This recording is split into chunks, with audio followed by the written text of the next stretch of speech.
Evangelio según San Juan. San Juan, capítulo 1. En el principio ya existía el Verbo, y el Verbo estaba con Dios, y el Verbo era Dios.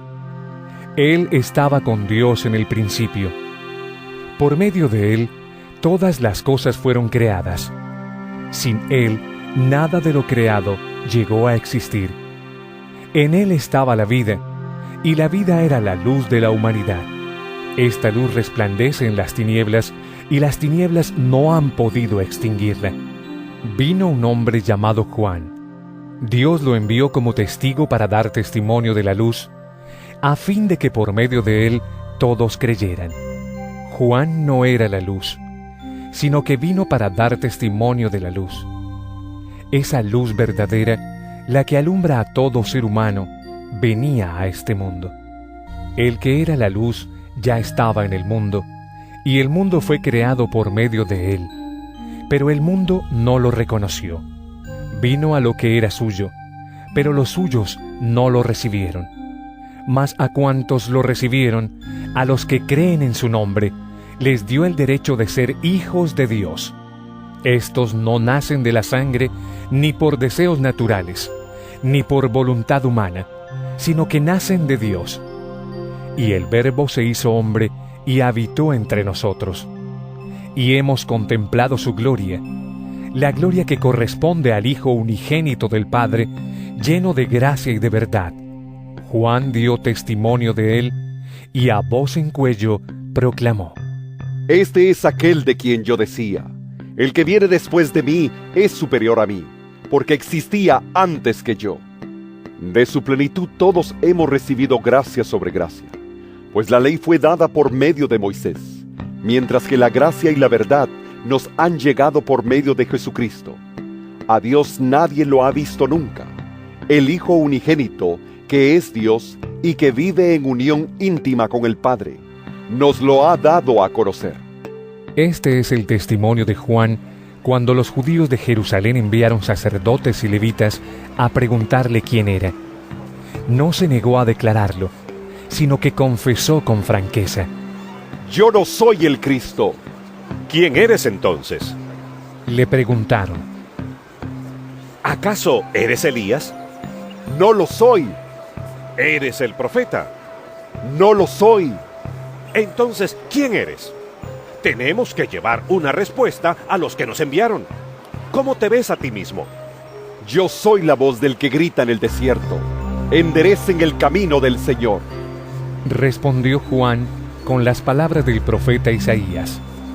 Algunos que habían sido enviados por los fariseos lo interrogaron: Pues si no eres el Cristo, ni Elías, ni el profeta, ¿por qué bautizas? Yo bautizo con agua, pero entre ustedes hay alguien a quien no conocen, y que viene después de mí, al cual yo no soy digno ni siquiera de desatarle la correa de las sandalias. Todo esto sucedió en Betania, al otro lado del río Jordán, donde Juan estaba bautizando.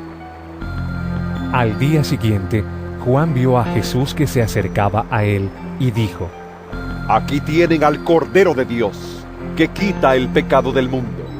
De este hablaba yo cuando dije: después de mí viene un hombre que es superior a mí, porque existía antes que yo. Yo ni siquiera lo conocía, pero para que él se revelara al pueblo de Israel, vine bautizando con agua. Juan declaró: Vi al Espíritu descender del cielo como una paloma y permanecer sobre él.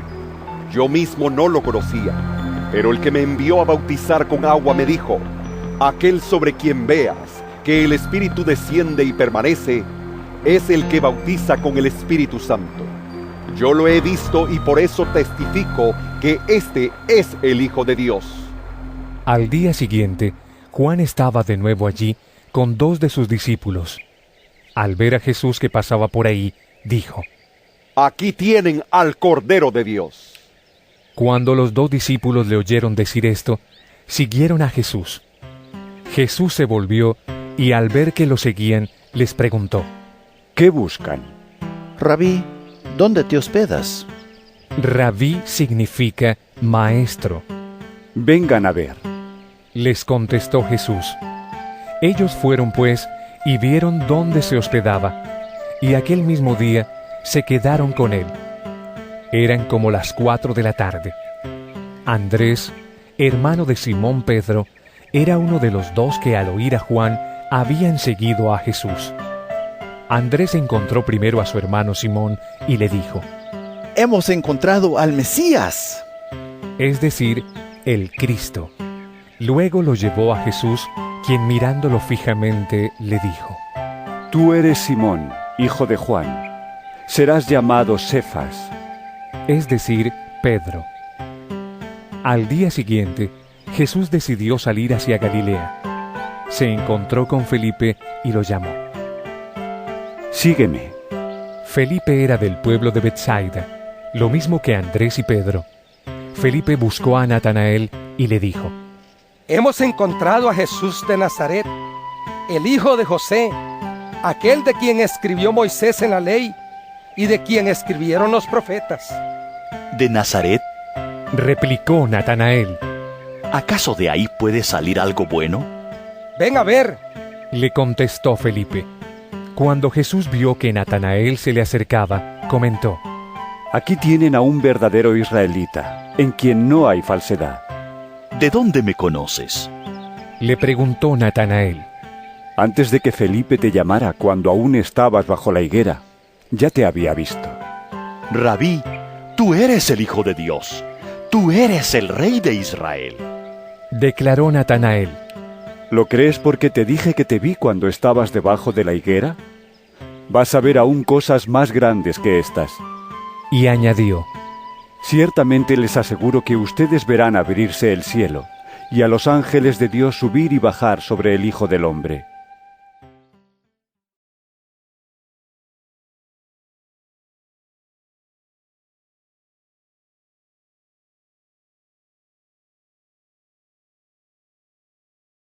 San Juan capítulo 2.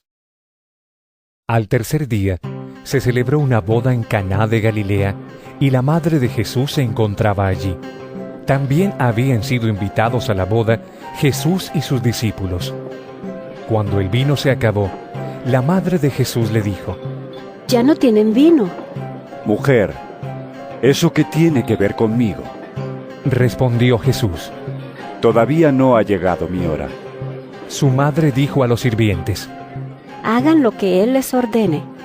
Había allí 6 tinajas de piedra, de las que usan los judíos en sus ceremonias de purificación. En cada una cabían unos 100 litros. Jesús dijo a los sirvientes: Llenen de agua las tinajas. Y los sirvientes las llenaron hasta el borde. Ahora saquen un poco y llévenlo al encargado del banquete. Les dijo Jesús. Así lo hicieron. El encargado del banquete probó el agua convertida en vino, sin saber de dónde había salido, aunque sí lo sabían los sirvientes que habían sacado el agua. Entonces llamó aparte al novio y le dijo: Todos sirven primero el mejor vino, y cuando los invitados ya han bebido mucho, entonces sirven el más barato. Pero tú has guardado el mejor vino hasta ahora. Esta, la primera de sus señales, la hizo Jesús en Caná de Galilea. Así reveló su gloria, y sus discípulos creyeron en él. Después de esto, Jesús bajó a Capernaum con su madre, sus hermanos y sus discípulos, y se quedaron allí unos días. Cuando se aproximaba la Pascua de los judíos, subió Jesús a Jerusalén, y en el templo halló a los que vendían bueyes, ovejas y palomas, e instalados en sus mesas a los que cambiaban dinero. Entonces, haciendo un látigo de cuerdas, echó a todos del templo, juntamente con sus ovejas y sus bueyes. Regó por el suelo las monedas de los que cambiaban dinero y derribó sus mesas. A los que vendían las palomas les dijo: Saquen esto de aquí. ¿Cómo se atreven a convertir la casa de mi padre en un mercado? Sus discípulos se acordaron de que está escrito: El celo por tu casa me consumirá. Entonces los judíos reaccionaron preguntándole: ¿Qué señal puedes mostrarnos para actuar de esta manera? Destruyan este templo, respondió Jesús, y lo levantaré de nuevo en 3 días. Tardaron 46 años en construir este templo. ¿Y tú vas a levantarlo en 3 días? Pero el templo al que se refería era su propio cuerpo. Así pues, cuando se levantó de entre los muertos, sus discípulos se acordaron de lo que había dicho y creyeron en la Escritura y en las palabras de Jesús. Mientras estaba en Jerusalén, durante la fiesta de la Pascua, muchos creyeron en su nombre al ver las señales que hacía. En cambio, Jesús no les creía porque los conocía a todos. No necesitaba que nadie le informara nada acerca de los demás, pues él conocía el interior del ser humano.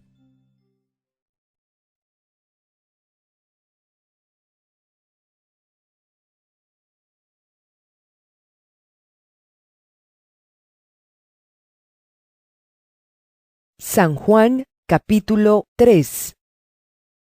Había entre los fariseos un dirigente de los judíos llamado Nicodemo. Este fue de noche a visitar a Jesús. Rabí, le dijo, sabemos que eres un maestro que ha venido de parte de Dios, porque nadie podría hacer las señales que tú haces si Dios no estuviera con él. De veras te aseguro que quien no nazca de nuevo no puede ver el reino de Dios. Dijo Jesús, ¿cómo puede uno nacer de nuevo siendo ya viejo? Preguntó Nicodemo. ¿Acaso puede entrar por segunda vez en el vientre de su madre y volver a nacer? Yo te aseguro que quien no nazca de agua y del Espíritu no puede entrar en el reino de Dios. Respondió Jesús. Lo que nace del cuerpo es cuerpo, lo que nace del Espíritu es espíritu. No te sorprendas de que te haya dicho, tienen que nacer de nuevo. El viento sopla por donde quiere y lo oyes silbar, aunque ignoras de dónde viene y a dónde va. Lo mismo pasa con todo el que nace del Espíritu. Nicodemo replicó, ¿cómo es posible que esto suceda? ¿Tú eres maestro de Israel y no entiendes estas cosas? Respondió Jesús. Te digo con seguridad y verdad que hablamos de lo que sabemos y damos testimonio de lo que hemos visto personalmente, pero ustedes no aceptan nuestro testimonio. Si les he hablado de las cosas terrenales y no creen, entonces ¿cómo van a creer si les hablo de las celestiales? Nadie ha subido jamás al cielo, sino el que descendió del cielo, el Hijo del Hombre. Como levantó Moisés la serpiente en el desierto, así también tiene que ser levantado el Hijo del Hombre, para que todo el que crea en él tenga vida eterna. Porque tanto amó Dios al mundo, que dio a su Hijo unigénito para que todo el que cree en él no se pierda, sino que tenga vida eterna. Dios no envió a su Hijo al mundo para condenar al mundo, sino para salvarlo por medio de él. El que cree en él no es condenado, pero el que no cree ya está condenado, por no haber creído en el nombre del Hijo unigénito de Dios. Esta es la causa de la condenación, que la luz vino al mundo, pero la humanidad prefirió las tinieblas a la luz, porque sus hechos eran perversos. Pues todo el que hace lo malo aborrece la luz, y no se acerca a ella por temor a que sus obras queden al descubierto. En cambio, el que practica la verdad se acerca a la luz, para que se vea claramente que ha hecho sus obras en obediencia a Dios. Después de esto, Jesús fue con sus discípulos a la región de Judea. Allí pasó algún tiempo con ellos y bautizaba. También Juan estaba bautizando en Enón, cerca de Salim, porque allí había mucha agua. Así que la gente iba para ser bautizada. Esto sucedió antes de que encarcelaran a Juan. Se entabló entonces una discusión entre los discípulos de Juan y un judío en torno a los ritos de purificación. Aquellos fueron a ver a Juan y le dijeron: Rabí, fíjate, el que estaba contigo al otro lado del Jordán y de quien tú diste testimonio, ahora está bautizando y todos acuden a él. Nadie puede recibir nada a menos que Dios se lo conceda. Les respondió Juan: Ustedes me son testigos de que dije, yo no soy el Cristo, sino que he sido enviado delante de él. El que tiene a la novia es el novio, pero el amigo del novio que está a su lado y lo escucha, se llena de alegría cuando oye la voz del novio. Esa es la alegría que me inunda. A él le toca crecer y a mí menguar. El que viene de arriba está por encima de todos. El que es de la tierra es terrenal, y de lo terrenal habla. El que viene del cielo está por encima de todos, y da testimonio de lo que ha visto y oído. Pero nadie recibe su testimonio. El que lo recibe certifica que Dios es veraz. El enviado de Dios comunica el mensaje divino, pues Dios mismo le da su espíritu sin restricción. El Padre ama al Hijo y ha puesto todo en sus manos. El que cree en el Hijo tiene vida eterna, pero el que rechaza al Hijo no sabrá lo que es esa vida, sino que permanecerá bajo el castigo de Dios.